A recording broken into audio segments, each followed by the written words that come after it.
అన్ని టిఫిన్లో కంటే ఇడ్లీ అయితే లైట్గా ఉంటుంది, చాలా తేలిగ్గా అరుగుతుందని చెప్పి ఎవరైనా సరే ఇడ్లీ అంటే బాగా ఇష్టపడతారు. ఆ ఇడ్లీనే ఇంకొంచెం హెల్తీగా చేసుకుందాము. పాలకూరతోటి ఇడ్లీ వేసుకోవచ్చు, చాలా బాగుంటాయి. పాలకూర శుభ్రంగా కడిగేసి మిక్సీ జార్లో వేసి కొంచెం కొత్తిమీర అలాగే కొంచెం జీలకర్ర వేసి పేస్ట్ చేసేసి మనకి ఇడ్లీ బ్యాటర్ ఉంటుంది కదా, అందులో కలిపేసుకుని కొంచెం సాల్ట్ కూడా వేసుకుని ఎప్పుడు ఇడ్లీ కావాలంటే అప్పుడు ఇలా కలుపుకొని మనం కొద్దిగా ప్రిపేర్ చేసుకోవాలి. మొత్తం అంతా చేసేసుకోకూడదు.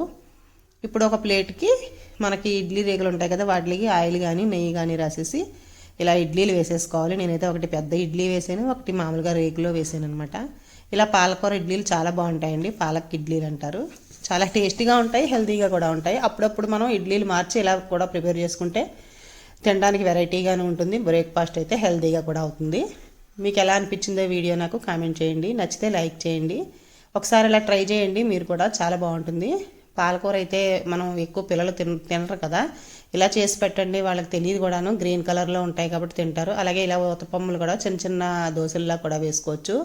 ఇలా చిన్న చిన్న ప్యాన్ మీద వేసుకుని ఆనియన్స్, పచ్చిమిర్చి, క్యారెట్ తురుము కూడా వేసుకుని మన ఇష్టమైనవన్నీ వేసుకుని వెజిటేబుల్స్ ఇలా ఊతప్పం కింద అట్ల కింద కూడా వేసుకోవచ్చు. నచ్చితే మీరు కూడా ఇలా ఫాలో అవ్వండి. Thank you for watching.